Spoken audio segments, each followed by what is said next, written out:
1398 میں وہ اصل میں اس نے چین پہ حملے کا ارادہ کیا، تو اس نے کہا پیسہ کہاں سے ملے گا؟ تو اس کے مشیروں نے کہا کہ ہندوستان بہت مالدار ہے، یہاں لوٹ مار کرنے آیا تھا۔ تو اس کے بعد 1,00,000 قیدی بنا کے واپس گیا اور سادات کو حکومت دے گیا، سادات خاندان کی حکومت۔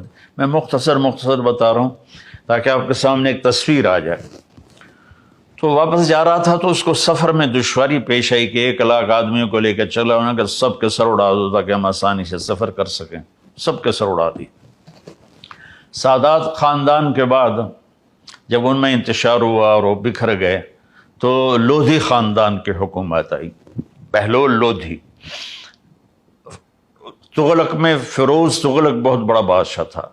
یہ جو مقبرہ بنا ہوا ہے ملتان میں شاہ رخ العالم رحمۃ اللہ علیہ کا، یہ فیروز نے اپنے لیے بنوایا تھا، لیکن جب شاہ رخ العالم کا انتقال ہوا تو اس نے کہا ان کو یہاں دفن کیا جائے۔ تو وہ علم دوست تھا، علماء کی قدر کرتا تھا۔ تو لمبا میں ایک اس زمانے میں مولوی عبداللہ صاحب رحمۃ اللہ علیہ تھے، فیروز تغلق نے ان کو بلایا اور ان کا احترام کیا، ان کو دہلی میں اعلیٰ عہدے پر فائز کیا۔ وہ تلمبا سے گئے تھے، وہاں ان کے علم کا شہرہ تھا۔ تو تغلقوں کو ختم کر کے تیمور نے سادات کو حکومت دے دی، وہ چلانے میں ناکام رہے۔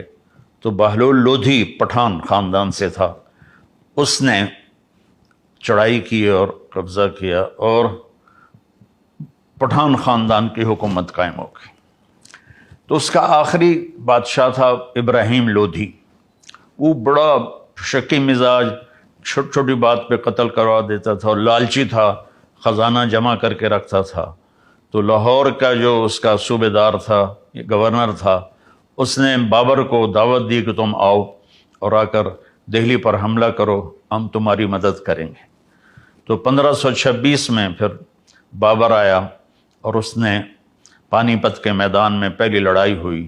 اس میں بابر کے ساتھ صرف 12,000 فوج تھی اور ادھر ابراہیم کے پاس 1,00,000 کی فوج تھی۔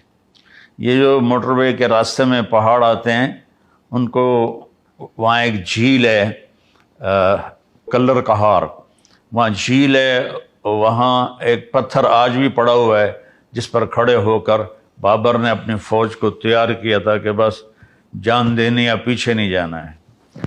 بابر بہت سمجھدار تھا لڑائی میں، تو اس نے 12,000 کے ساتھ ابراہیم کے 1,00,000 کے لشکر کو شکست دی اور ابراہیم اس میں قتل ہوا۔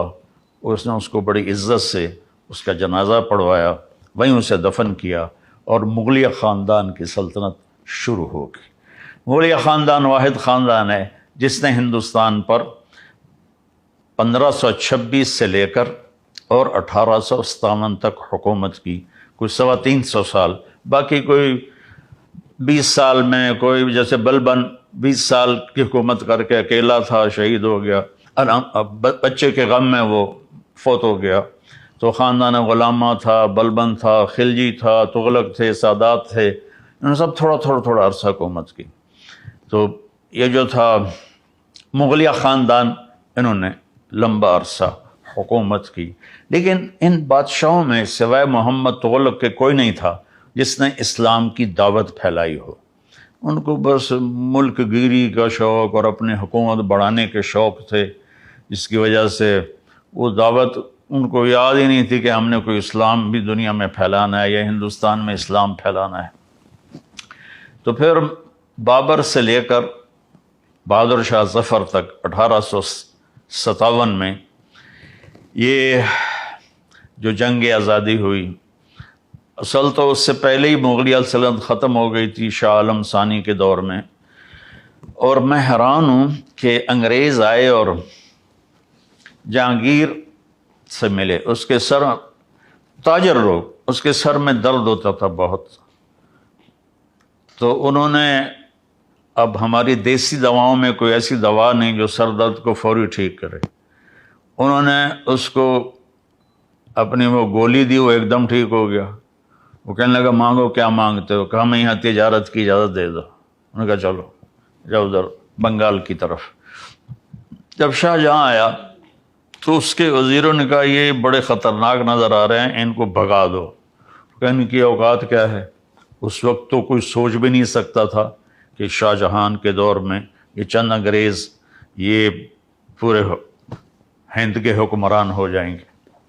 تو اب ان کی بے وقوفیاں تھیں۔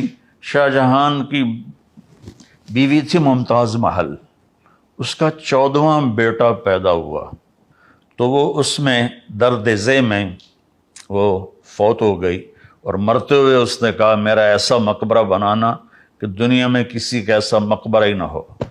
تو اس نے اس وقت کے 30 کروڑ سونے کے سکے اس مقبرے پر لگائے بنانے میں، وہ آج کے کھربوں روپے بن جاتے۔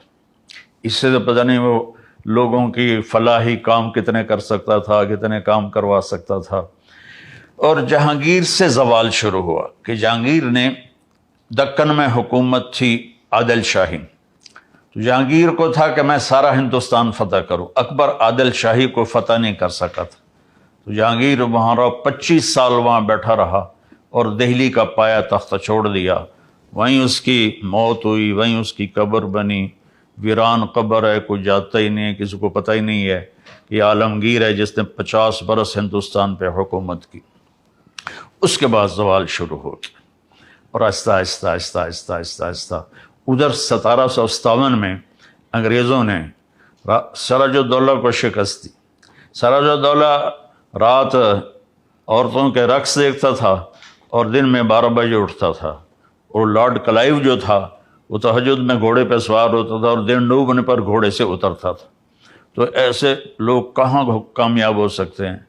تو اس نے صرف 3000 کے لشکر کے ساتھ 50,000 کے لشکر کو شکست دی، اس میں میر جعفر ساتھ مل گیا تھا۔ 1757 میں، اور مزے کی بات یہ ہے کہ اس نے جو لیے فوجی وہ ہندو فوجی تھے، یعنی کوئی ہندو کوئی مسلمان، ہندوستان کی فوج سے ہندوستان کو فتح کیا۔ انگریز تو بہت تھوڑے سے تھے، تو انہوں نے ان کو منظم کیا، اور اس وقت وہ ایڈوانس ہو چکے تھے، توپ خانہ تھا، تو وہ ان کی توپوں نے لشکر میں تباہی مچا دی سراج الدولہ کے۔ تو پھر جو آخری امید تھی ہندوستان میں اسلامی حکومت کو، ٹیپو سلطان تھے، وہ 1831 میں شہید ہو گئے لڑائی میں۔ اور یعنی دکھ کی بات ہے کہ اس لڑائی میں نظام حیدرآباد دکن کا جو نظام تھا وہ انگریزوں کے ساتھ اپنی فوج لے کر سلطان ٹیپو پہ حملہ کرنے آیا تھا۔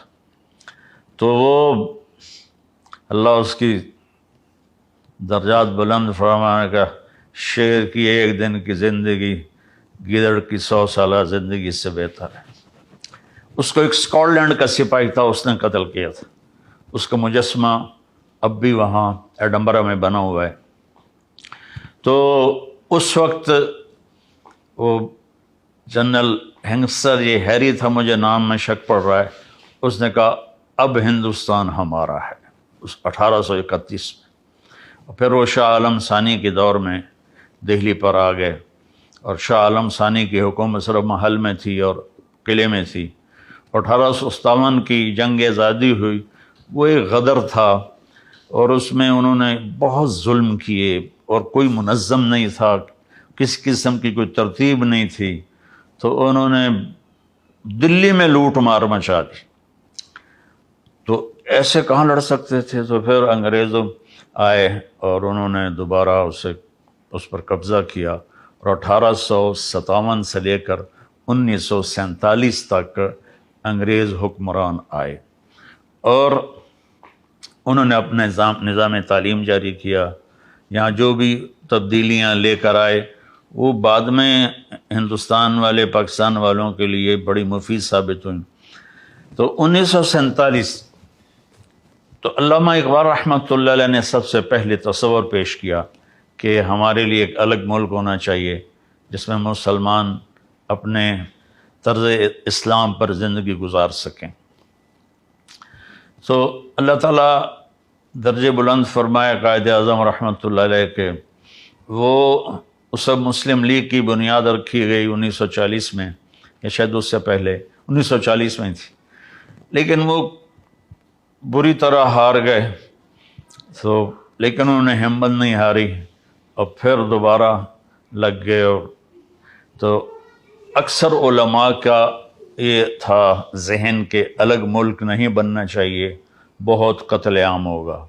لیکن مولانا شبیر احمد عثمانی رحمۃ اللہ علیہ اور مولانا ظفر احمد عثمانی رحمۃ اللہ علیہ اور مولانا اشرف علی تھانوی رحمۃ اللہ علیہ، ان کا ذہن یہ تھا کہ الگ ملک ہونا چاہیے، چونکہ مسلم اور غیر مسلم کی ترجیحات ایک نہیں ہیں تو یہ اکٹھے چل نہیں سکیں گے. اور یہ بات ان کی بہت درست تھی. اللہ تعالیٰ نے اپنا فضل فرمایا اور ان کی محنت. دوسرا 1941 میں جو جنگ عظیم ہوئی دوسری، اس میں برطانیہ ٹوٹ کے رہ گیا اور اس کی ساری طاقت ختم ہو گئی. اور اس کے ملک جس پر قبضہ تھا، ایک دور تھا انگریز کی سلطنت میں سورج نہیں ڈوبتا تھا. اور پھر کیا ہوا کہ آہستہ آہستہ سارے ملک نکلتے گئے. تو انہوں نے دیکھا کہ اب ہم انڈیا پہ حکومت قائم نہیں کر سکتے، اور ادھر سے تحریکیں بڑھتی گئیں. پاکستان کا مطلب کیا، لا الہ الا اللہ، یہ نعرے پورے ہندوستان میں گونج رہے تھے. پاکستان کا مطلب کیا، لا الہ الا اللہ. ہمارے بڑوں نے تو لا الہ الا اللہ کی بنیاد پر بنایا تھا، اللہ کرے گا کبھی آ جائے گا اس بنیاد پر. تو 1947 میں پھر اللہ تعالیٰ نے ایسی رات عطا فرمائی، رمضان 27 شب لیلۃ القدر پاکستان کے وجود میں آنے کا اعلان ہوا.